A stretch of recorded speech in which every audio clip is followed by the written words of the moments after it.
প্রিয় শিক্ষার্থীরা, রাজাসি অনলাইন স্কুলের পক্ষ থেকে সবাইকে স্বাগত।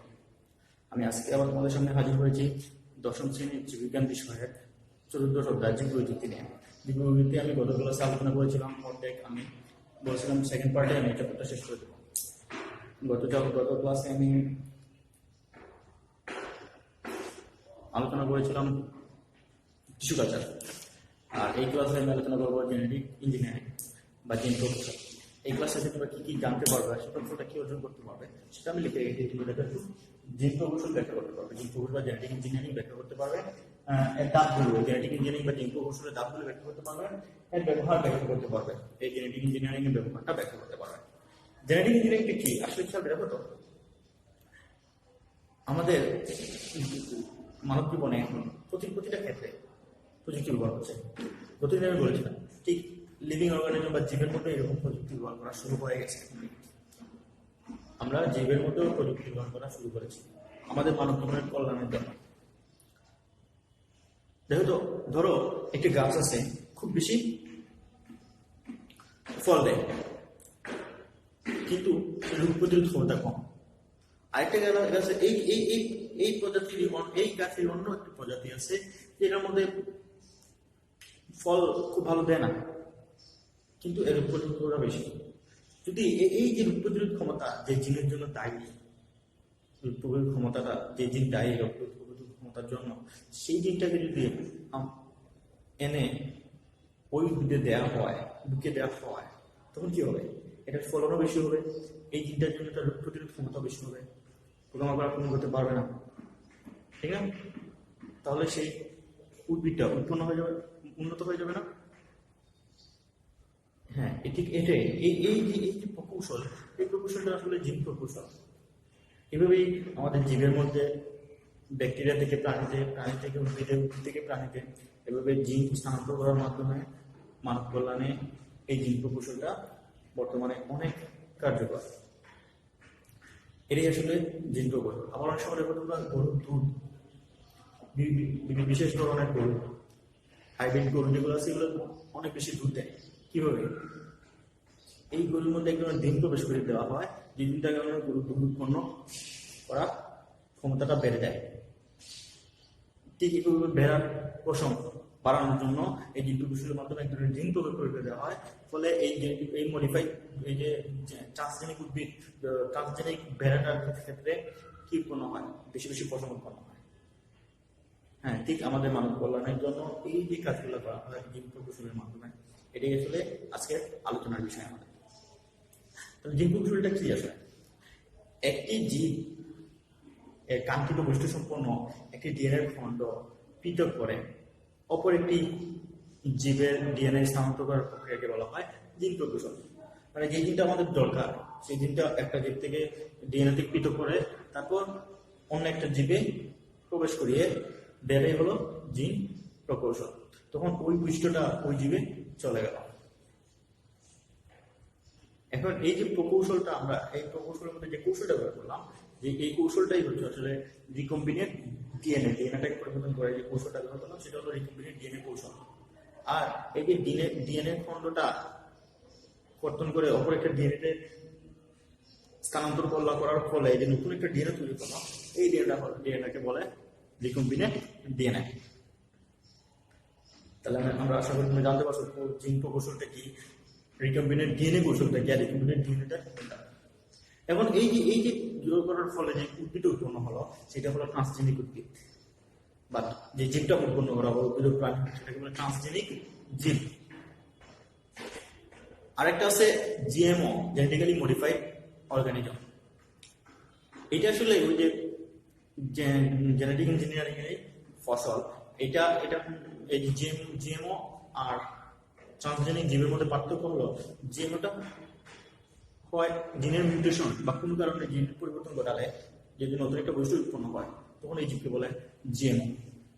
আর ট্রান্সজেনিক উদ্ভিদ হলো একটা জিনোম থেকে বের করে একটা জীবে ঢুকে দেওয়া, ফলে যে উদ্ভিদ প্রাণী যে জীব উৎপন্ন হয় সেটাই হলো ট্রান্সজেনিক জীব।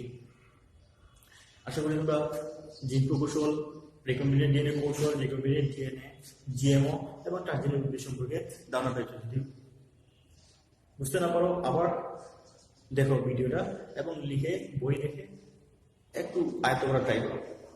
এখন আসো, এই যে আমরা বললাম যে প্রকৌশলটা ব্যবহার করে আমরা উদ্ভিদ প্রাণীর ব্যবহার পরিবর্তন করে আমাদের উন্নত করে ফেলি, এই যে এই প্রক্রিয়াটার ধাপগুলো কি?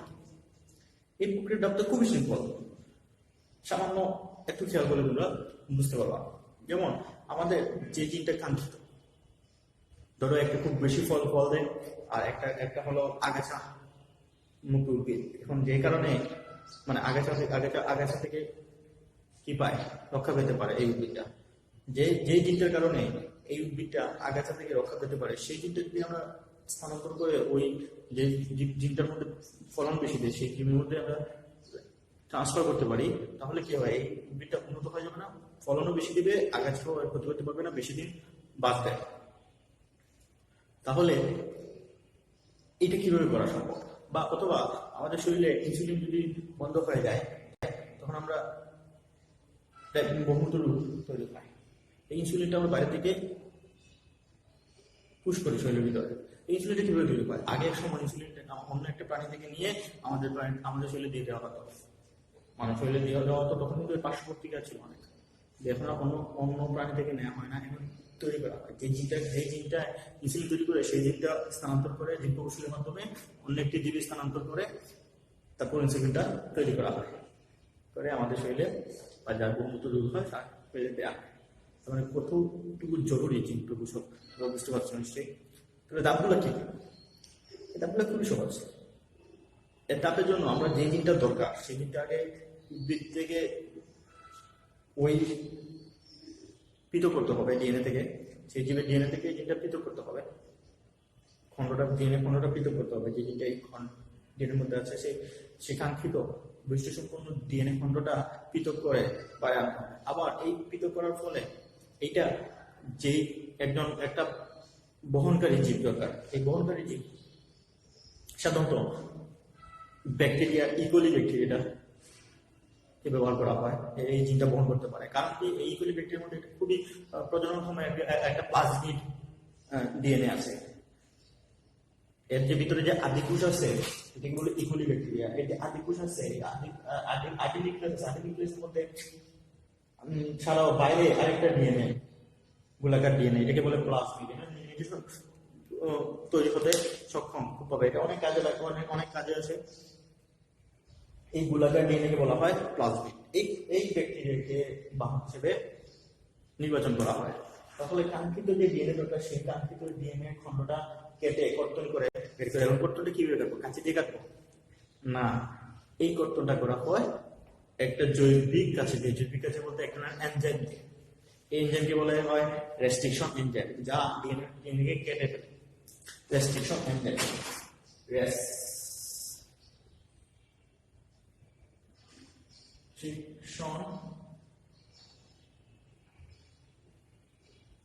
রেস্ট্রিকশন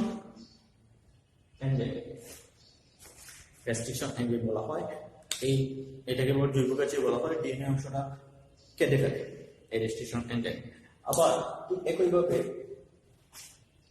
প্লাজমিড ডিএনএটা বের করে এনে এই রেস্ট্রিকশন এনজাইমের মাধ্যমে যে অংশে এই কাঙ্ক্ষিত জিনটা লাগানো হবে সেই অংশটা এই রেস্ট্রিকশন এনজাইমের মাধ্যমে কেটে নেওয়া হয়।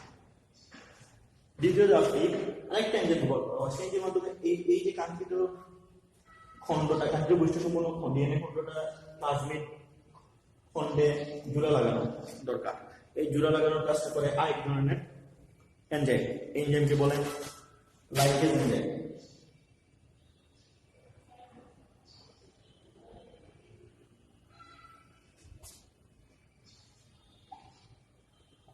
লাইগেজ এনজাইম, এই লাইগেজ এনজাইমটা আঠার মতো জোড়া লাগিয়ে দেয় এই কাঙ্ক্ষিত বৈশিষ্ট্যপূর্ণ ডিএনএ খণ্ডকে প্লাজমিড খণ্ডের সাথে আটার মতো জোড়া লাগিয়ে দেয়। তাহলে দুই ধরনের এনজাইম ব্যবহার করা হয়, কাটার জন্য ডিএনএ অংশ আর প্লাজমিড অংশ কাটার জন্য রেস্ট্রিকশন এনজাইম ব্যবহার করা হয়, আর এটাকে জোড়া লাগানোর জন্য লাইগেজ এনজাইম ব্যবহার করা হয়। আমরা প্লাজমিড এর মধ্যে দেখলাম প্লাজমিডটাকে। তারপরের ধাপ হলো এই এখন কাঙ্ক্ষিত এই যে পরিবর্তনশীল ডিএনএ, এটাকে বলে রিকম্বিনেন্ট ডিএনএ। এই রিকম্বিনেন্ট ডিএনএ এখন বাহকের মধ্যে প্রবেশ করে দেওয়া হবে। এই প্রবেশ করিয়ে প্রবেশ করার জন্য ব্যাকটেরিয়ার মধ্যে এই রিকম্বিনেন্ট ডিএনএ প্রবেশ করে দেওয়া হয়, এটাকে বলে ট্রান্সফরমেশন। এই যে প্রবেশ করার প্রক্রিয়াটাকে বলা হয় ট্রান্সফরমেশন। এখন এই যে কাঙ্ক্ষিত বৈশিষ্ট্য সম্পূর্ণ ডিএনএ খণ্ড বিশিষ্ট প্লাজমিড ডিএনএটা এই ব্যাকটেরিয়ার মধ্যে প্রবেশ করে দেওয়া হলো। এখন এই ব্যাকটেরিয়া তার প্রজনন ক্ষমতার মাধ্যমে সে সংখ্যা বৃদ্ধি করবে।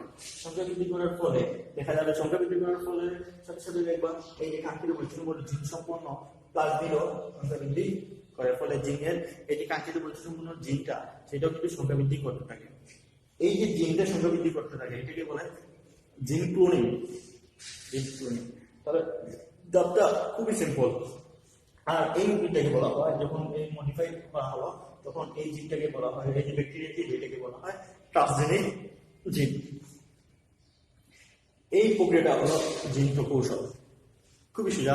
তোমরা দেখো, প্রথমে কাঙ্ক্ষিত বৈশিষ্ট্য সম্পূর্ণ ডিএনএ খণ্ডকে রেস্ট্রিকশন দ্বারা কেটে আলাদা করা হয়, একটি বাহক আরেকটা প্লাজমিড ডিএনএ বের করে রেস্ট্রিকশন দ্বারা কাটা হয়।